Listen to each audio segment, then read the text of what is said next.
제 연구 주제. 제가 이번에 내년 4월에 UCLA 학회 가가지고 발표를 하게 됐어요. 근데 그때 주제가 이거예요. 뭐냐면은 사랑의 개념입니다. 쉽게 얘기해서 사랑의 정치하는데요. 기독교에서 얘기하는 그 사랑이 실제 우리의 정치에서 작용할 수 있을까?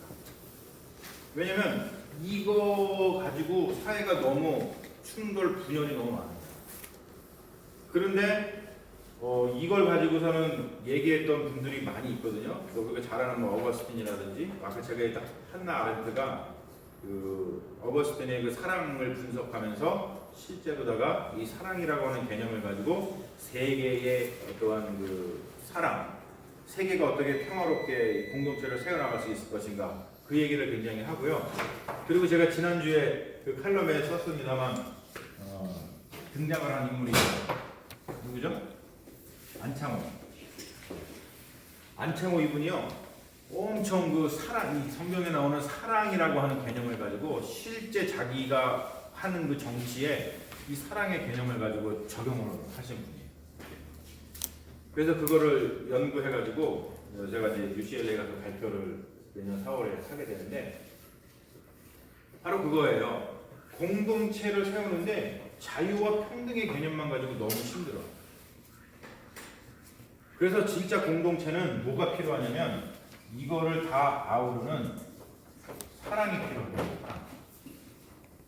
근데 사랑이라고 하는 것은 결국에 뭐냐면 바로 상호 복종이라는 거예요. 상호 복종. 그래서 여기 써있죠. 평등보다 훨씬 더 높은 개념이고요. 공동체는 평등의 개념으로 세워질 수 없어요. 상호 복종은 뭐냐면 자기 권리를 포기하고 다른 사람을 섬기는 것이므로 공동체를 세울 수 있을 뿐만이 아니라 공동체의 평화를 이룰 수 있는 개념입니다. 상호복종. 그래서 상호복종은요, 굉장히 자발적인 사랑을 얘기합니다. 자발적인 사랑이에요. 이게 이 이후에 에베소서 이후에 나오는 이야기의 중심적인 핵심 단어인 거예요. 상호복종의 개념을 가지고 남편과 아내의 관계가 어떻게 형성이 되는지, 상호복종의 개념을 가지고 부모와 자녀가 어떠한 관계를 갖는지, 상호복종의 개념을 가지고 종과 상전과 종의 개념이 어떻게 되는지를 이 개념을 가지고 설명을 해요. 이게 되게 중요한 개념입니다. 엄청 중요한 윤리예요. 기독교에서. 여러분 이 상호복종이라고 하는 거는 여러분 우리 마음속에 확 들어야 되는데 이게 어떻게 오냐면 성령 충만하게 되면 이렇게 되더라는 거예요. 그러니까 만약에 여러분 상호 복종을 내가 좀 못하는 것 같으면 뭘 생각해야 돼? 아 내가 성령 충만이 좀 부족한가 보다 하면서 하나님의 자비를 더 간구해야 된다.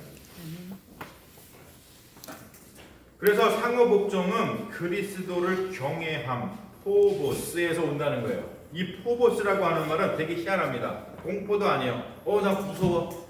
나 예수님이 너무 무서워. 내가 상호 복종 안 하고 저 사람 사랑하지 않으면 나한테 벌 주실 것 같아. 이게 아니에요. 포보스라는 말은 그게 아닙니다. 그리고 또 나는 예수님 존경해, 리스펙트해 이런 말도 아니에요. 그럼 뭐냐면은 이게 굉장히 뭐냐면 경외한다는 말은 어디서 오는 거냐면 기본적으로 믿음에서 오는 거예요. 믿음. 뭘 믿어요? 사도 바울의 이 에베소에서 계속 얘기하는 게 뭡니까? 예수 그리스도가 만물 위에 계신 머리다라고 하는 거잖아요. 그래서 그 예수 그리스도를 통해서 만물을 통일하신다라고 얘기를 하잖아요. 그렇죠?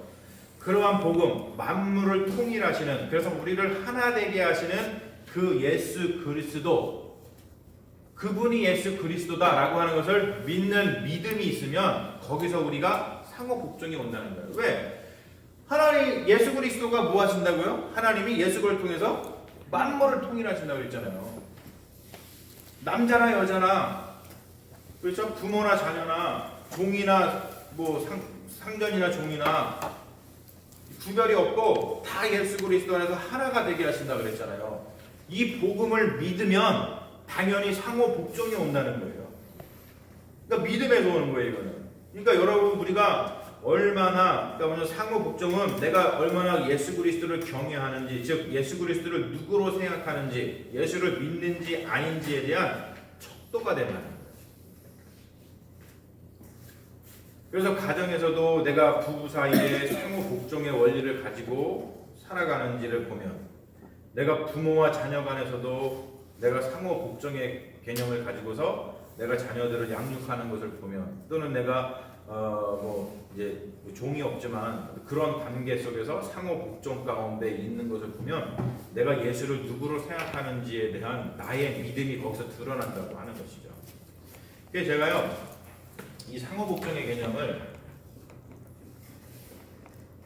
이제 들어가지고 주일날 이제 이 가정 규칙에 대해서 더 얘기를 하겠습니다만, 이게 이제 제 남자니까, 그리고 제가 이제 참고하는 책들도 대부분 보면 남자들이 쓴 책이란 말이에요. 그래갖고 이거를 너무 남성 중심적으로 해석한 거 아닌가 그런 생각이 들더라고요. 그래가지고 제가 여성 그 신학 전공하는 여성 신학 그 교수한테 내가 메일을 쓰고 물어봤어요.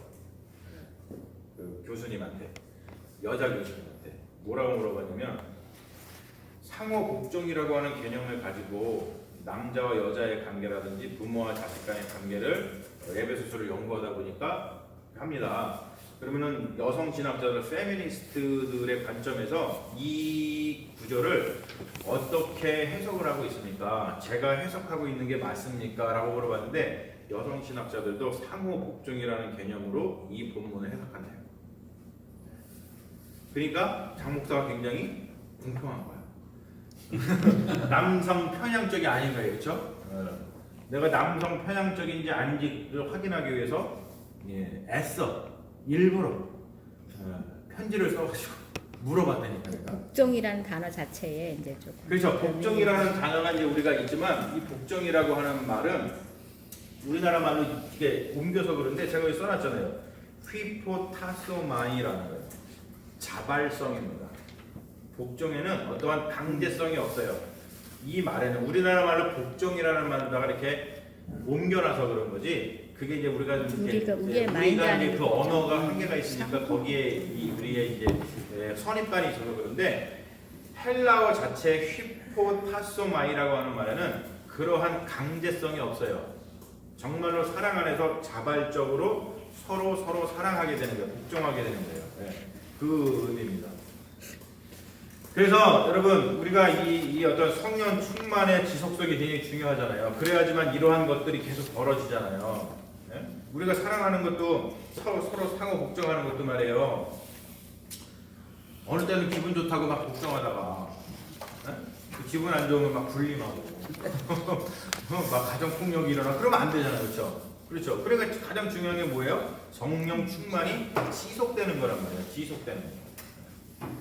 지속하게 하려면은, 그래서 교회 공동체가 중요한 거란 거예요. 여러분, 혼자서 성령 충만을 지속할 수가 없어요. 교회 공동체가 중요한 겁니다. 여러분, 혼자 받는 성령이 없어요. 교회 공동체의 성령은 임합니다. 제가 이야기했더니 지난주에 또 질문하시는 분이 계세요. 무슨 질문을 받았냐면, 그러면 사도 바울이, 그러니까 바울이 그 당시에 사울이 다메섹 가다가 성령 받았잖아요. 그렇죠? 그러면 이거는 개인이 받은 거 아니에요? 근데 나보고 공동체, 성령이 개인으로 받는 게 없고 왜 공동체로 받는다고 얘기를 하냐고 그랬어요. 근데 이게 왜 아닐까요? 공동체를 위해서. 그게 아니라